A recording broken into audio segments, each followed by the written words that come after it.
It went on for a really, really long time, and I didn't think it was ever going to stop. Everyone's like gasping or yelling or crying, like you can't think. I was in the library, I was sitting directly in front of one of the bookshelves, and I remember it started to hit and I got underneath the table straight away, and I looked up and one of the girls in my year had just frozen and was just standing in the middle of the room. And so I yelled at her and got her under the table. As she was getting under, all the books started falling down. And the noise, like it was just so loud. My dad came to pick me up and then we went straight for the hills because we didn't know if there was going to be a tsunami. I went to a Catholic school, and once the earthquake happened, the whole church came tumbling down. No one got hurt, luckily, but it was just crazy because we all saw it. I didn't know where my friend was. She was actually in the bathroom and she was just clutching the toilet seat because she couldn't get out. And the worst thing we had at school was a girl, a window shattered on top of her. So that was the worst physical thing we saw to start with. Continuing aftershocks the whole day, all I could think about was my family. You couldn't make contact with anyone in Christchurch. The phone lines were down, the mobile lines were so overloaded that it was just an impossibility. Once it finished, our librarian tried to make us stay inside. She didn't want us going out the door because the emergency door was shattered glass. So there was glass everywhere and all the windows were shattered and everything as well. But we just wanted to be out. We're like, no, we're not listening to you. We're just going to get out and get somewhere safe. And then I remember I came out and I just stood outside for a bit and we were like, well, what do we do? Where do we go? Because we'd never had something like that and we'd never had an earthquake drill. Everyone was just like going like this, trying to find their friends, and people crying, and all you could hear was sirens, there was helicopters, and it was just, everyone just went, the whole school went silent. And then we had parents started coming in from the CBD, and obviously they came in with all the reports of all the buildings being down and the deaths and things. And at that point we started to go, oh shit, where are our parents? Where are our siblings? And for me, my brother was a builder in town and my dad was working in town at the time as well, but my dad didn't realise it was as bad as it was and actually drove through town and drove out of town to home and got about a third of the way home, and then my mum rang him and went, you have to turn around and go back and get Belinda because there's been people killed. It was probably the scariest moment of my life.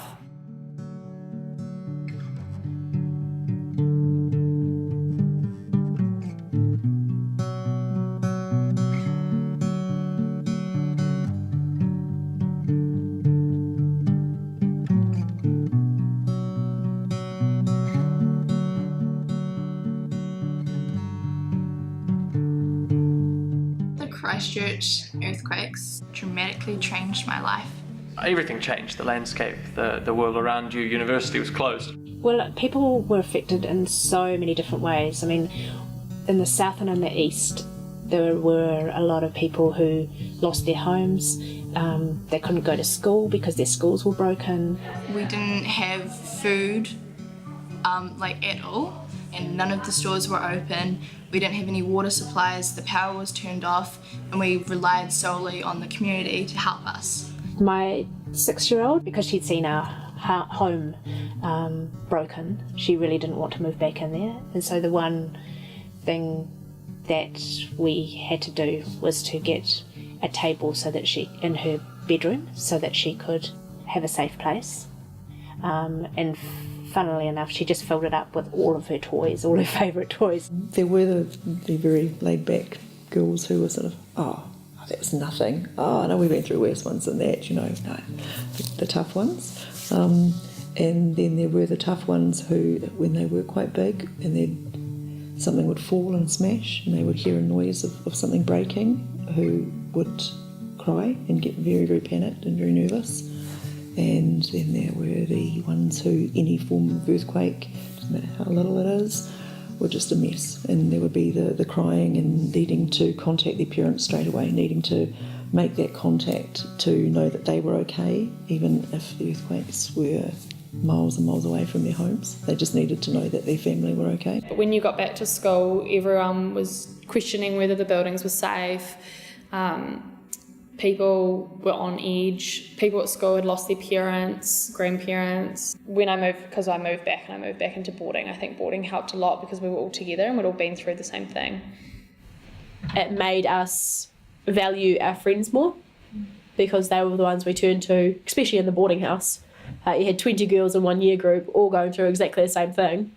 So, yeah, we just found our support from different areas. And yeah, I was actually having a conversation with my mum, I think, end of last year, about how we were affected at the time. And my mum was like, oh, I thought you were fine. I didn't think you were affected at all. And I was like, well, actually, Mum, I was. You just didn't see it because I couldn't let you see it because I knew how upset you were about it. So a lot of the time, I think it actually, the position's reversed. So it was the kids looking after the parents. I was nervous. You're always nervous, like always on edge. I didn't go into the malls for ages. I always had my phone on me. I always letting people know where I was going just in case. I think it's like that sort of just in case feeling. I know people that have really struggled with anxiety and can't be left on their own.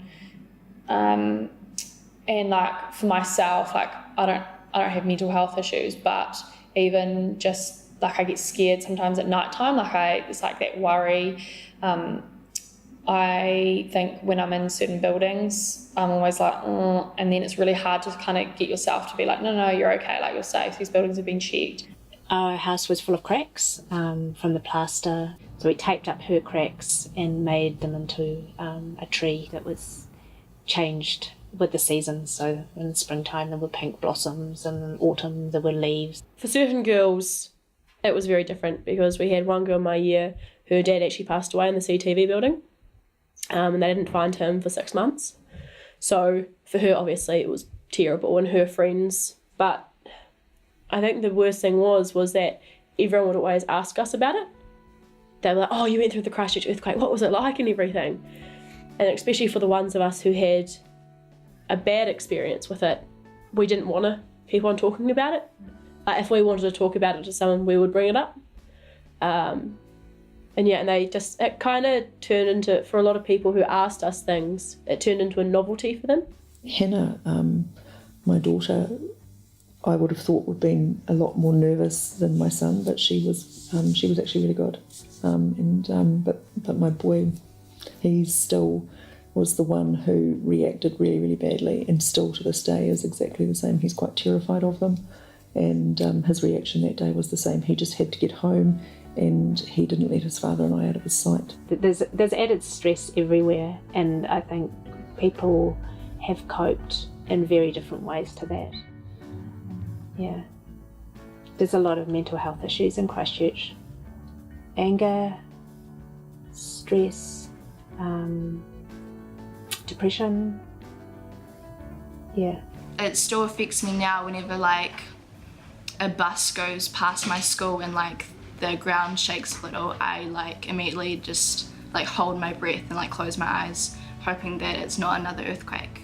There was a lot of people struggling with mental health through all the ages, but with the young kids, people who were my age at the time, a lot of the time the older generations just put it down to something else. That, they're just being a teenager, they're just being moody, and they never connected the fact that there were ones of us who were depressed or anything like that, or had anxiety and things just because of the earthquakes. And also because there were so many, a lot of us got into the mindset, we just have to be okay. Like, we can't let this affect us. And so for a lot of people, it actually affected them quite a few months or years later. So like for me, every time I hear like a loud noise or something that sounds like an earthquake, I usually jump or get frightened by it, and that wouldn't have happened as much when I was younger. We had a sticker system in Christchurch, so if they were safe to go into, they had a green sticker, and if they were condemned, they had red, and there was a white sticker, which meant they were okay. My boy, any building he went into, he had to know what colour sticker he had on it, and every time he drove somewhere he'd be like, oh, that building's green sticker, or that one's got a red sticker. What does that mean, Mum? What are they going to do with it? When are they going to knock it over? A lot of people just thought, oh, they're young kids, they'll be okay. But there were a lot of kids who were affected, and like their grades plummeted, socially they didn't know how to act, and then also just with aftershocks they would just freeze.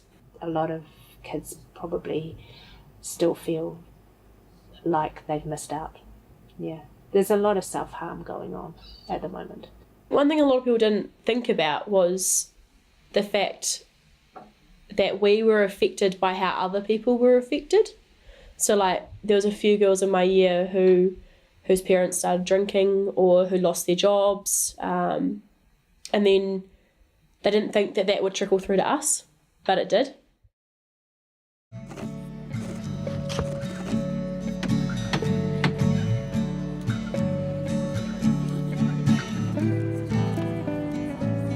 Young people in Christchurch, I think, will have that memory of the earthquake, and it will be quite different from the rest of the country because we are now growing up in an environment that's quite different from anywhere else. It's a construction site.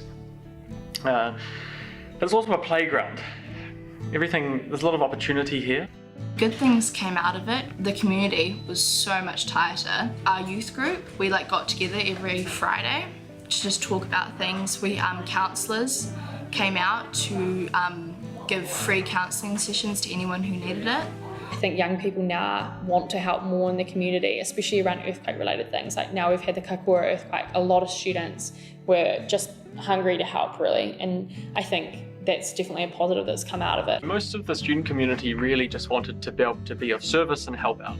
And what we set up was just a way to do that. And in the international sort of disaster response community, it's known as being a spontaneous volunteer. So something goes wrong, you think, oh, I can do something about that, I'm going to go and do it. I saw there was a whole lot of things that we could do to help, and that everyday people like you and I, we can pick up a shovel or we can knock on someone's door and offer to help them in an appropriate way, and that's what we went and did.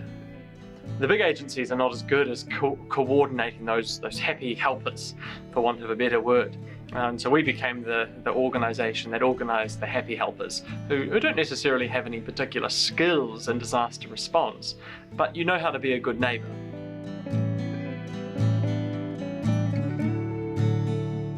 I just invited 200 friends to a Facebook event called the UC, for our university, UC Student Base for Earthquake Cleanup. And that really eventually turned into Student Volunteer Army. We started with 200 people and 3,000 people sort of came along. And then after the big earthquake, when we had a lot of a larger disaster, a lot more need for happy helpers, we had a Facebook page and we invited friends to it, and we used the I guess a multi-layered approach to media communication through Facebook, through traditional media, through print media, advertising that this group existed. You could ask us for help or you could volunteer help through us, and we would be the portal that would help people find out information and figure out how they can help and receive help. I think it is actually really, really good, especially the Student Volunteer Army, because I think when you're younger, you don't think about what you're doing. You're just like, right, that needs to get done, so we've got to do that. We've got to help.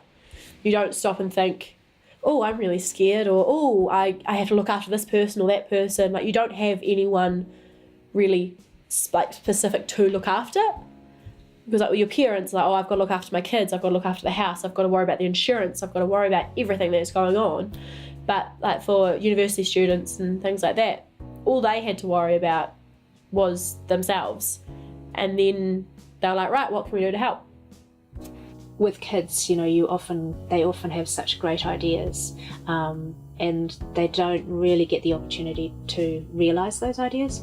So providing an opportunity for them to do something real gives them the experience of being able to do something for their community. Bounce is a project that was started by the New Zealand Red Cross. One need that they noticed in the community was to support young people who were feeling anxiety and not feeling that sense of connectedness and belonging to their community. Bounce came forward as a way to promote well-being. It's youth-led, so the 5 tips are keep doing what you love, treat your body well, connect with others, make a difference, and know yourself. Yeah, 6 years on, it's going really strong. I became curious about Bounce because I wanted to help people. I have been through all the Christchurch earthquakes, and the Red Cross especially has helped many people who went through the quakes. But sometimes adults don't understand necessarily what young people are going through, because when they were young things were different. So Gapfiller is a charitable organisation that sets about to make our city a more creative and vibrant place by providing free creative stuff to do in the city. And basically they created an outdoor lounge and invited people to come in and show movies, perform puppet theatre, play petanque, do all sorts of activities. Our team of volunteers has said that they love feeling like they're in a space where anything goes and they can talk about well-being without feeling like they're weak or anything like that. It's just a space where everyone has felt immediately comfortable. The Margaret Mayhew Playground, it was designed for like young kids, but everyone goes there now. You can go there pretty much at any time of the day, and even at night as well, and you'll just find people there playing on the swings or going down the slide. One of the big projects that we ran from 2012 was about creating a space, the Pallet Pavilion, which was on this site for 2 years, and there were so many opportunities there for kids to learn how to operate a bar, how to pull a coffee, how to run an event.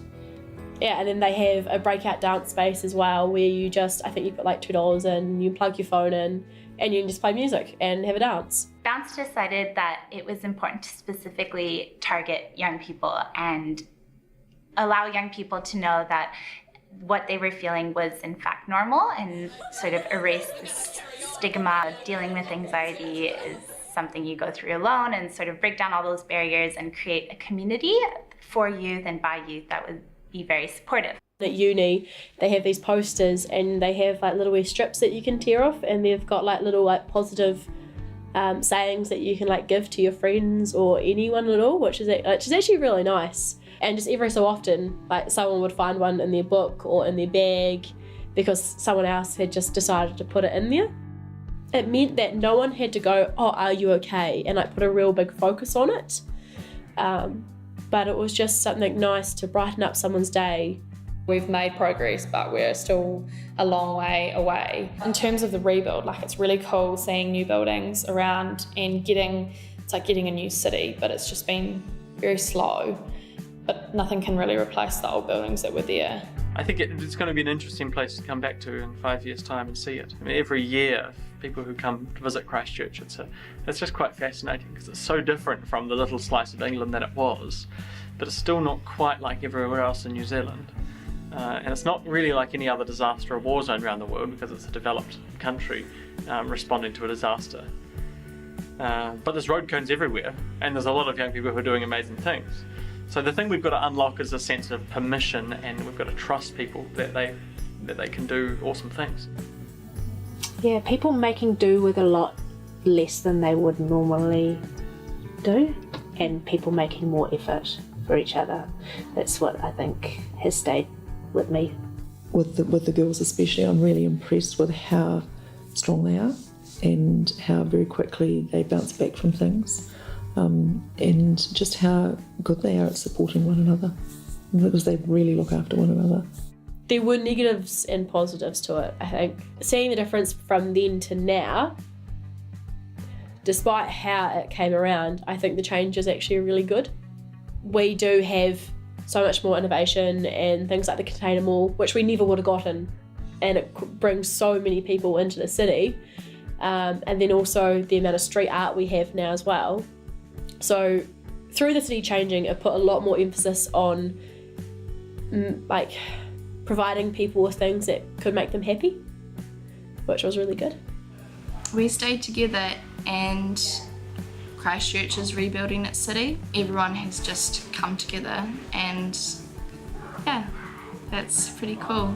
Oh, it was incredible. That first few days afterwards, like they were amazing. Like just the way they banded together was phenomenal. Just the work they did, and the fact that they wanted to. You know, just I'm quite blown away, and I know a lot of people who just thought, well, this is fantastic, and that made us look like a really small, tight little community. The fact that the kids in our community would get out and want to do that is remarkable, and I have huge admiration for them and appreciation, because it just sort of showed that there are some really good people still out there in the world, and some of them are the kids that we're raising, and that's amazing.